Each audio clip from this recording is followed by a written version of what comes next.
சாதாரணமா நம்ம டாக்டர் கிட்ட போன உடனே அவர் நம்ம கிட்ட சொல்லுவாரு பிளட் டெஸ்ட் எடுங்க, யூரின் டெஸ்ட் எடுங்கன்னு சொல்லுவாரு. அப்பதான் உங்களுக்கு என்ன ஆயிருக்குன்னு சொல்ல முடியும்னு சொல்லுவாரு. நண்பர்களே, வாங்க இப்ப நம்ம ஒரு ஜென்டில்மேன் கிட்ட பேசலாம். அவர் ஒரு அருமையான லேபரட்டரி நடத்திக்கிட்டு இருக்காரு. அங்க பிளட் அண்ட் யூரின் டெஸ்ட் எல்லாம் எடுக்கிறாங்க. இத பெத்தாலஜி லேப்னு சொல்லுவாங்க. நம்ம கூட இப்ப டாக்டர் அனில் பிச்சர்ட் வந்திருக்காரு. சொல்லுங்க டாக்டர் பிச்சர்ட், ஒரு லேபரட்டரி நடத்தும் போது அந்த அனுபவம் உங்களுக்கு எப்படி இருந்தது? நான் சென்டர் ஓபன் பண்ணேன். 2 மாசம் ஆச்சு, 3 மாசம் ஆச்சு. ஒரு பேஷண்ட் கூட வரவே இல்ல. அப்பதான் தெரிஞ்சது நான் ஓபன் பண்ணி பிரயோஜனம் கிடையாது. எல்லாரையும் போய் மீட் பண்ணாதான் வேலை நடக்கும். அப்படின்னா யாரை மீட் எல்லா பண்ணலாம்? டாக்டர்ஸையும் தான். ஏன்னா பேஷண்ட்ஸ் அங்கிருந்து தானே வருவாங்க. அவங்க தயங்காம நேராவே கேக்குறாங்க, எங்களுக்காக என்ன பண்ணுவீங்கன்னு. இதுதான் நடக்குது. ஆக்சுவலி அவங்க உங்ககிட்ட கமிஷன் கேக்குறாங்க. கமிஷன் கேக்குறாங்க. Commission ஆமா, கேக்குறாங்க. உண்மைதான். சரி, எவ்வளவு பர்சன்டேஜ் கேக்குறாங்க? 40-50%. 40ல இருந்து 50யா? ஆமா, மறுபடியும் சொல்லுங்க, என்னால நம்பவே முடியல. 40ல இருந்து 50% அவங்க நேரடியாவே கேக்குறாங்க. எதுக்கு இந்த ஃபீஸ்? அதான் எழுதி தராங்கல்ல, அதுக்கு ஃபீஸா? அதை கொடுத்துதான் ஆகணும். எழுதுறதுக்கு ஃபீஸா? இது ஏழைகளை எப்படி எல்லாம் பாதிக்குது? 50% அவங்களே கேக்குறாங்கன்னா மத்தத நீங்களே யோசிச்சு பாருங்களேன். அந்த அதாவது அளவுக்கு டபுள் fees வாங்குறாங்க தேவையில்ல. டாக்டருக்கு கொடுக்கணுங்கிறதுக்கு. ஆமா, டபுள் கொடுக்குறாங்க. நிறைய டாக்டர்ஸ் பாத்தீங்கன்னா பாவம் பேஷண்ட்டுக்கு 1 இல்லனா 2 டெஸ்ட் எடுக்க வேண்டியதுதான் அவசியமா இருந்திருக்கும். அவங்க 12-15 டெஸ்ட் பண்ண சொல்றாங்க. பண்ண சொல்றாங்க. இது உண்மையா? உண்மைதான். என்கிட்ட கூட ஒரு டாக்டர் சொன்னாரு, நாங்க 10 எழுதி கொடுத்துருவோம், அதுல நீ மீதி எல்லாத்தையும் நார்மல்னு காட்டுன்னு. நானும் இத பத்தி கேள்விப்பட்டிருக்கேன். ஒரு டெஸ்ட் நடக்குமா, அதுக்கு பேர் வந்து பேசின் டெஸ்ட். ஆமா, பேசின் டெஸ்ட்னா என்னன்னு கேட்டேன். அதாவது பேஷண்டோட ரத்தத்தை எடுத்து பேசின்ல கொட்டிடுங்க.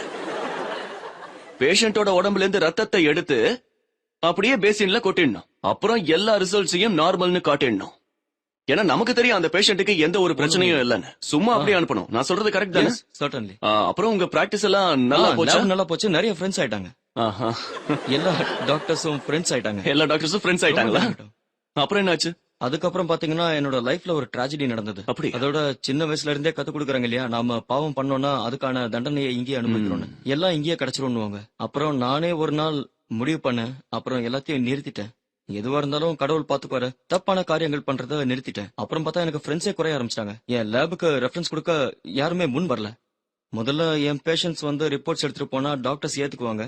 ஆனா இன்னைக்கு என் லேப்ல இருந்து ரிப்போர்ட்ஸ் போனா அந்த டாக்டர்ஸ் பார்த்துட்டு குப்பை தொட்டியில தூக்கி போடுறாங்க.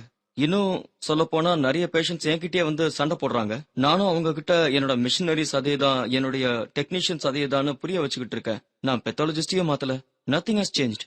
என்ன, நான் முதல்ல 100-150 ரூபா வாங்கிட்டு இருந்தேன். ஆனா இப்ப நான் 50 ரூபாய்க்கு சிபிசி பண்ணி கொடுத்துக்கிட்டு இருக்கேன். ஏன்னா வேற யாருக்கும் நான் நீங்க யாருக்கும் commission லஞ்சம் கொடுக்க கொடுக்க தேவையில்லை. லாபம் நேரா பேஷண்ட்ஸ்க்கே கிடைக்குது இல்லையா? ஆமா, பேஷண்ட்ஸ்க்கே கிடைக்கும். அப்புறம் என் லேப பத்தி பப்ளிசிட்டியும் கிடைச்சிருது. நான் வெளியில போர்டும் டிஸ்ப்ளே பண்ணிருக்கேன். எந்த லேபும் தன்னோட ரேட்ஸ் டிஸ்ப்ளே பண்றது இல்லைங்க. நான் லஞ்சம் கொடுக்க மாட்டேன்னு நீங்க போர்ட்லயே எழுதுனீங்களா? நான் என்னோட ரிசப்ஷன்லயே எழுதியிருக்கேன் பேம்ப்ளெட்ஸ்ல. ஆஹா. என் லேப் யாருக்கும் கமிஷன் கொடுக்காதுன்னு இருக்கும். ஆஹா. நான் இது தெளிவா பிரமாதம். எழுதிட்டேங்க.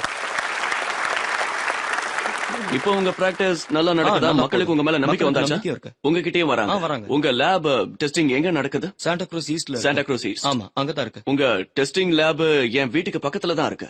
உங்க போன் நம்பர் என்கிட்ட கொடுங்க. எனக்கு எந்த டெஸ்ட் எடுக்கணும்னாலும் நான் உங்களோட லேபுக்கு தான் வருவேன்.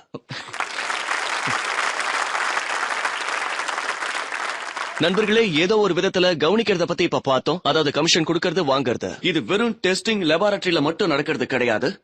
சொல்ல போனா ஒரு டாக்டர் இன்னொரு டாக்டர் கிட்ட பேஷண்ட் அனுப்புறாங்கன்னா, ரெஃபர் பண்றாங்கன்னா, அப்பவும் ஒரு சில டாக்டர்ஸ் கமிஷனோ இல்ல வேற ஏதோ வாங்குறாங்க.